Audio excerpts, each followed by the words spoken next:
कौन से गांव से हैं? कल्याण बिघा। कल्याण बिघा से ही, जो सीएम नीतीश का गांव है। अच्छा, घर कहाँ है आपका? यही है घर, उधर है।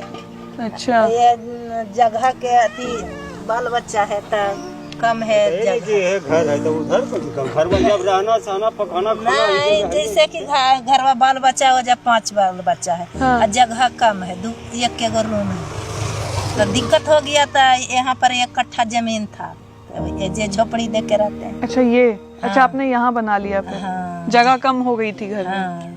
प्रधानमंत्री आवास मिला? आवास मिलता था, ऐसे रहता। तो यहाँ पे आपकी जमीन थी तो आपने यहाँ बना लिया। यहाँ कौन रहता है फिर?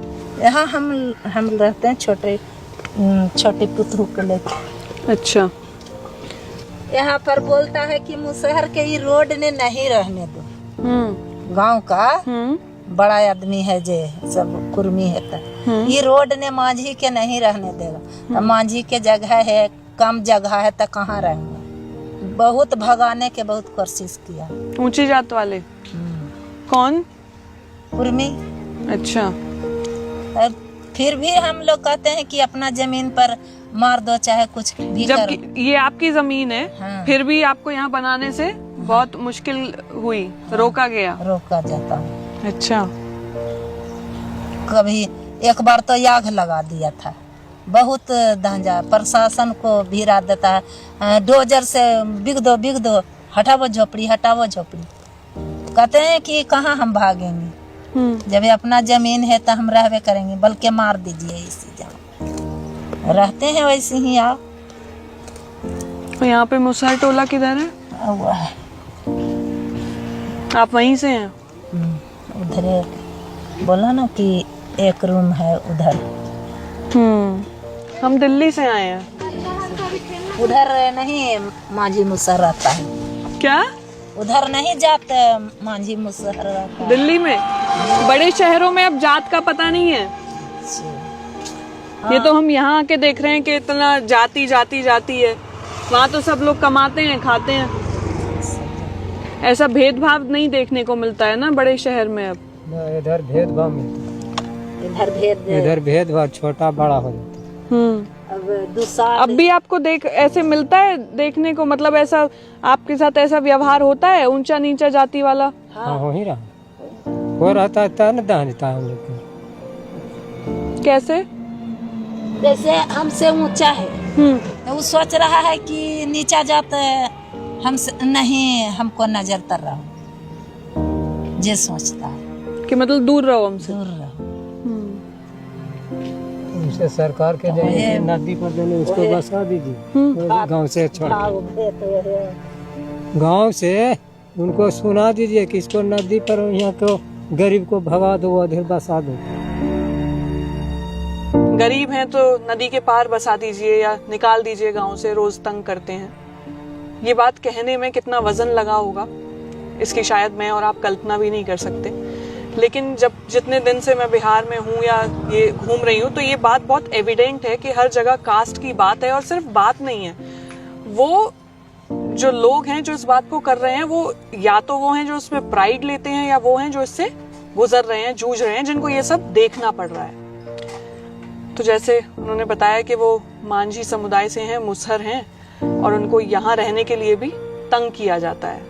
गांव उनका उधर है, जगह कम है तो वो थोड़ी सी जगह में अपना घर बना के यहाँ रह रही हैं, लेकिन उसके लिए भी इतनी मुश्किल है क्योंकि जो ऊंची जाति वाले लोग हैं वो अपनी नजर के सामने उन्हें नहीं रखना चाहते और ये सड़क यहाँ से गुजर रही है। बहुत तंग किया। नीतीश कुमार आने के रहा एक दिन आके कक्कू सिंह गाड़ी गरोज करने लगा। कुछ नहीं बिगाड़ा। कौन है कक्कू सिंह? गांव के कुर्मी है। कुर्मी है, नीतीश कुमार साथ नेतगिरी करता है। हाँ। बोला बोलिएगा ये मारेंगी कर देंगे, बहुत गाड़ी बक्का।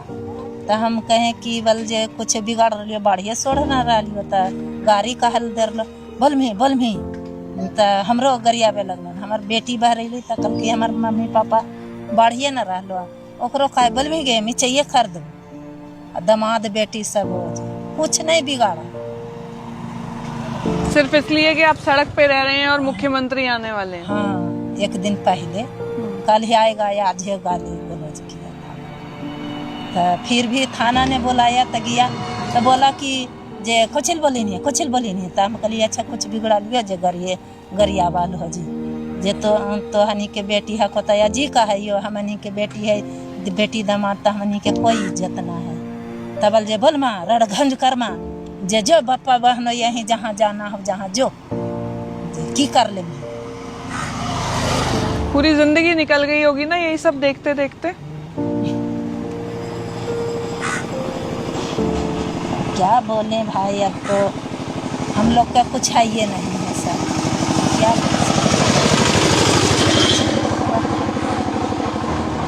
उसी गाली सुन के रहते हैं।